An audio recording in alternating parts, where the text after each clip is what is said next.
Fiji. And Fiji, like when I get off the flight, like Fiji, I'm going to be met with a responsibility. And one of that responsibilities is the 10,000 operating costs that I'm waiting on. And I stood at the altar that day. I remember line by line, precept by precept, whatever he was sharing.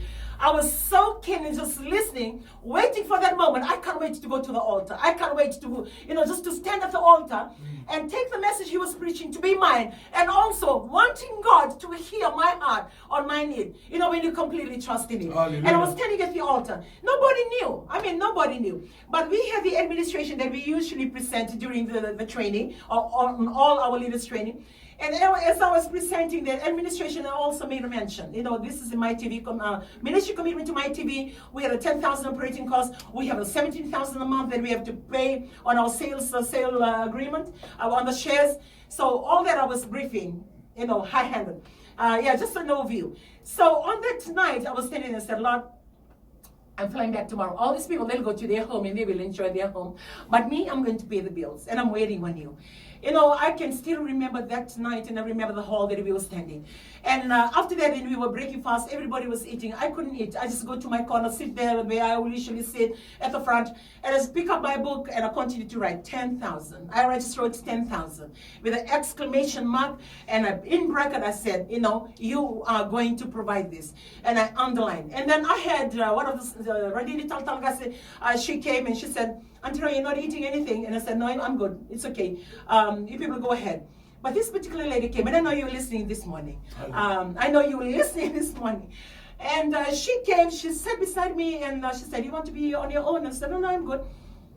And I said, what is it? You need prayers? And then she said, no. I just got this burning feeling in my heart that I need to talk to you right now. And this is Senior Pastor Sissy Rondon. I know you're listening in all the way from Santa Rosa.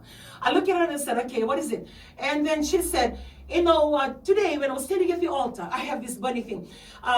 Not only this time, this morning when you're presenting on the administration, I was listening. I was sitting right at the back because I was on the kitchen duty. And when I was at the back and listening to you, God just convict me through His Holy Spirit to do something. And at the altar, it was really burning that I need to come and see you now. I was waiting to come and see you tomorrow, but the Lord said for me to come and see you. I still had my page that had 10 underlined because I was still writing. And she was sitting there. She turned to me and then she said, Auntie Rai, I want to give you this envelope. This is what the Lord has led me to give you. And this is only 5,000 US dollars. And please, you need to take it and to help you with whatever that you're presenting there for my TV. I turned to her and I showed her my book. And I said, Auntie Sissy, after the altar, I actually wrote this and I'm just waiting on the Lord. But for you to come, I believe it's just God. And it's just so amazing. We prayed and I was so, humble with that. That when you trust God, regardless of the country that you are in, regardless of the momentum of your life, regardless of the different nations you may be in, regardless, against all odds, when God is for you and you trust God to be your provider, He will. When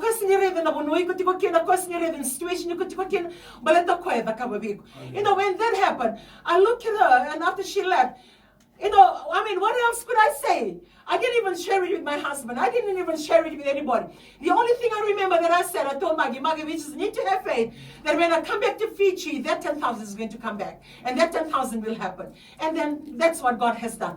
A lot of things that I can recount to us today, which I can just quickly. This is one of those very simple ones. Just lately, maybe this year, I was with Gaselevu. And in the morning, we always tell our children every Sunday, okay, wake up early, we need to go down. And we need to go and, pray. And we do that every Sunday. Sometimes, it's quite a hassle to wake them up because they struggle to wake up. But now it's really changed from what we were.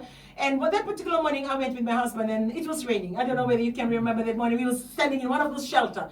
And as we were standing there, you were doing activities and just praying. And I was telling him, okay, after this, then we're going to do the shopping, we're going to do that. And he was just smiling. Because on Saturday morning, it's like a lazy morning for us. We have breakfast together and we do things together.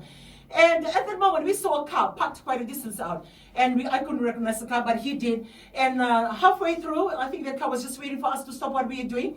It came, and this senior pastor got off the car. He lives in Lotoka, and I know you can remember today. And he got off. He came to us and said, "I'm on my way back to Lotoka. I was here for the night, and I want to place this envelope in to help you with anything." He took the envelope, and when he opened the envelope, it had $1,200. Who does that? Early in the morning. That was about 5 o'clock in the morning. Standing out there and see you all.